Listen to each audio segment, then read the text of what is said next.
ককাল খামুচিয়া কাল গোলাপী তুমি কোন খড়গৰ পৰি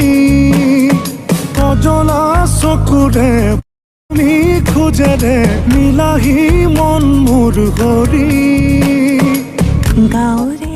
ওকে বন্ধুসকল স্বাগতম আকৌ এটা নতুন ভিডিঅ'লৈ প্ৰিভিউ ভিডিঅ'টো চাই গম পালে হৈছে আজি কেনেধৰণৰ এডিটিং লৈ আনিছোঁ আৰু আপোনালোকে যদি এডিটিং চাই ভাল পালে আৰু আপোনালোকে যদি এনেধৰণৰ ষ্টেটাছ এডিট কৰিব বিচাৰে তেনেহ'লে এলাইট মোশ্যন এপছটো ব্যৱহাৰ কৰিব এলাইট মোশ্যন এপছটো লিংক দি আছে ডিছক্ৰিপশ্যনত প্ৰভাৱচন হয় আপোনালোকৰ তাত যদি নাই তেনেহ'লে ডাউনলোড কৰিব পাৰিব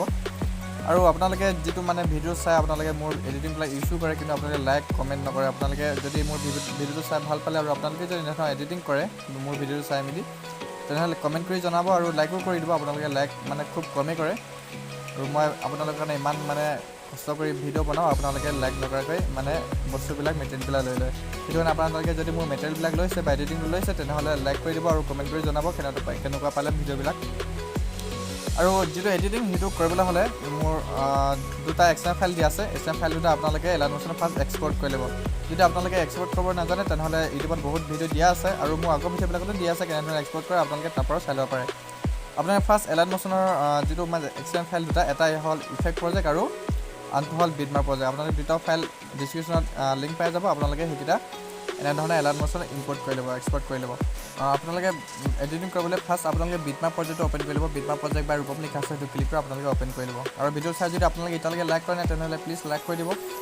ইয়াৰ পিছত আমি ইয়াত ফাৰ্ষ্ট চংটো এড কৰিব লাগিব চংটো এড কৰিবৰ কাৰণে তলৰ প্লাছটো যি আছে তলৰ প্লাছটো ক্লিক কৰি অডিঅ'ত গৈ কোনটো অডিঅ'টো আপোনালোকে ভিডিঅ' বনাব সেই অডিঅ'টো আপুনি ইয়াৰ পৰা ল'ব পাৰে যদি মই ব্যৱহাৰ কৰা অডিঅ'টো ল'ব বিচাৰে তেনেহ'লে মই ভিডিঅ' সৈতে দি দিম আপোনালোকে এক্সট্ৰেক্ট কৰিব লাগিব এক্সট্ৰেক্ট কৰিবৰ কাৰণে ছেকেণ্ড অপশ্যন যিটো মিডিয়া আছে মিডিয়াটো ক্লিক কৰি কোনটো ভিডিঅ' আপোনালোকে অডিঅ'টো ল'ব সেই ভিডিঅ'টো আপোনালোকে লৈ ল'ব এনেধৰণে ভিডিঅ' লোৱাৰ পিছত এবাৰ ক্লিক কৰিব ক্লিক কৰাৰ পিছত ওপৰত থ্ৰীডট আছে ওপৰত থ্ৰীডটটো ক্লিক কৰি তলৰ এক্সট্ৰেক্ট অডিঅ' লিখা দিব এক্সট্ৰেক্ট অডিঅ' কৰি ভিডিঅ'টো ক্লিক কৰি ডিলিট কৰি দিব এনেধৰণে এক্সট্ৰেক্ট কৰি দিয়াৰ লগে লগে মানে চংটো মানে এক্সট্ৰা হৈ যাব ইয়াৰ পিছত আমি যিটো লগো আছে মোৰ সেই লগোটো ক্লিক কৰি আপোনালোকে ডিলিট কৰি দিব তো আমি ইয়াত ফাৰ্ষ্ট ফটো এড কৰি দিব ফটো এড কৰিবৰ কাৰণে তলত যিখন ছেভ আছে একেবাৰে শেষত তলৰ ছেভখনত ক্লিক কৰিব ক্লিক কৰাৰ পিছত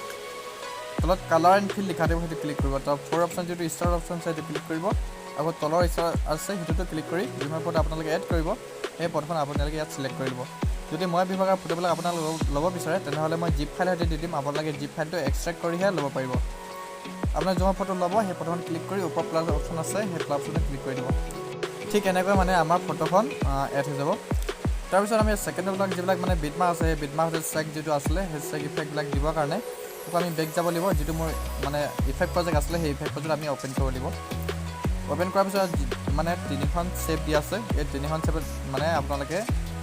কপি কৰিব লাগিব তিনিখন ছেভো ইয়াত যিহেতু মোৰ ফটোবিলাক এড কৰি দিয়া আছে আপোনালোকে নাহিব পাৰে ফটোবিলাক মানে ফটো আহিলেও নাহিলেও আপোনালোকে তিনিখন মানে ছেভ এনেধৰণে ছিলেক্ট কৰি ল'ব কিনাৰ ফালে কিমান ছেভ ছিলেক্ট কৰি লোৱাৰ পিছত ওপৰত যিটো কপি অপশ্যন আছে কপি অপশ্যনে ক্লিক কৰি কপিত থ্ৰী লেয়াৰ লিখা দিব ক্লিক কৰিব তাত বেক যাব বেক আকৌ বিটমাৰ প্ৰজেক্ট অ'পেন কৰিব অ'পেন কৰাৰ পিছত এই অপশ্যনে ক্লিক কৰি ফাৰ্ষ্ট বিটমাৰটো আহি ল'ব এনেধৰণে ফাৰ্ষ্ট বিটমাৰটো আহি ওপৰ কপি অপশ্যনে ক্লিক কৰি পাঁচ থ্ৰী লেয়াৰ লিখা দিব ক্লিক কৰিব এনেধৰণে মানে এটা মানে যিটো বিট আছে এই বিটটোৰ সৈতে মানে ফাৰ্ষ্ট বিটটোত আমি দুখন ছেভ মানে এনেধৰণে এড কৰিব লাগিব যদি আপোনালোকে বেলেগ চং লয় বা বেলেগ বিটমাৰ্ক কৰি লয় তেনেহ'লে আপোনালোকে এইবিলাক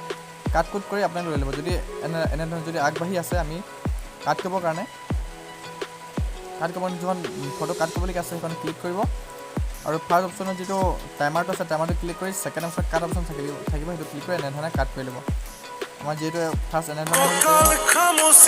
ঠিক মানে আকৌ ছেকেণ্ডৰ ফটোবিলাকো মানে ছেইম প্ৰচেছ কৰি আপোনালোকে এনেকৈ পাছ কৰি গৈ থাকিব যিমানবিলাক বিটমাৰ্ক আছে আপোনালোকে এনেধৰণে কাট কৰি গৈ থাকিব এনেধৰণে ভালকৈ মিলাই গৈ থাকিব আৰু ছেকেণ্ডৰ যিবিলাক মানে ছেভ আছে ছেভকেইখনো আপোনালোকে এনেধৰণে ভালকৈ মিলাই ল'ব ভাল সমাধান পাব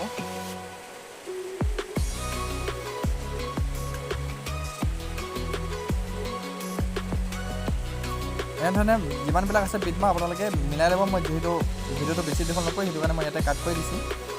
তো ইয়াত আমি বেলেগ বেলেগ ফটো মানে এড কৰিব লাগিব ফটোবিলাক এড কৰিবৰ কাৰণে ফাৰ্ষ্ট যিখন ছেভ আছে ফাৰ্ষ্টৰ ছেভখনত সৰু ছেভখনত ক্লিক কৰি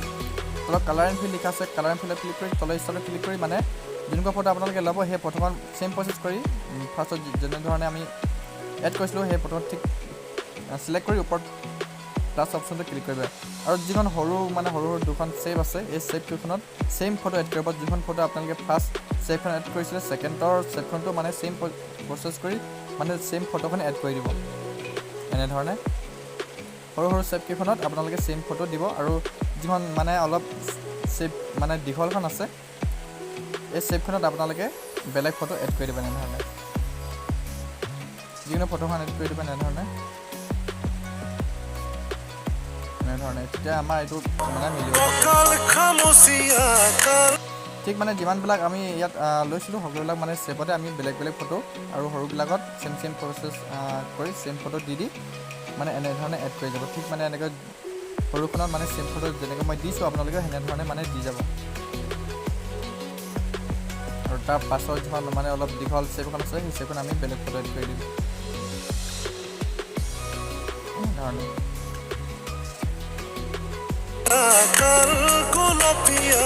ঠিক যিমানবিলাক আছে আপোনালোকে যিমানবিলাক লৈছে ছেভ সেইবিলাক আপোনালোকে সকলোতে ফটোবিলাক এড কৰি দিব তাৰপিছত আমি ইয়াত যিটো HD কালাৰ CC আছিলে সেই কালাৰটো দিবৰ কাৰণে আকৌ বেক যাব লাগিব বেক গৈ আকৌ আমি ইফেক্টৰ যিটো ক্লিক কৰি অ'পেন কৰিব লাগিব আৰু তিনিখন ছেভ দি আছে ৰূপম টেকনিকেল বুলি সেই তিনিখন ছেভ একেলগতে আপোনালোকে চিলেক্ট কৰি ল'ব চিলেক্ট কৰাৰ পাছত ওপৰত যদি কপি অপশ্যন আছে কপি অপশ্যনত ক্লিক কৰি কপি 3 লেয়াৰ কৰি আকৌ বেক যাব বেক আকৌ বিটমাপৰ যিটো অ'পেন কৰোঁ অ'পেন কৰাৰ পিছত ভিডিঅ'টো ফাৰ্ষ্টতে আহি ওপৰত কপি অপশ্যনে ক্লিক কৰি 5 লেয়াৰ কৰি দিব তাৰ ভিডিঅ'টো একেবাৰে শেষলৈকে ভালকৈ মিলাই ল'ব ভিডিঅ'টো শেষলৈকে আমি কি কৰিব লাগিব ফাৰ্ষ্ট ওপৰত ছেভখনত ক্লিক কৰি ছেকেণ্ডত কি অপশ্যন আছে ক্লিক কৰি এনেধৰণে ট্ৰিম কৰি দিব আৰু তিনিখনো এনেধৰণে ট্ৰিম কৰি দিব শেষৰ ভিডিঅ'টো একেবাৰে শেষলৈকে এনেধৰণে কৰি দিয়াৰ পিছত আমাৰ যিহেতু ভিডিঅ'টো অলপ হৈ গৈছে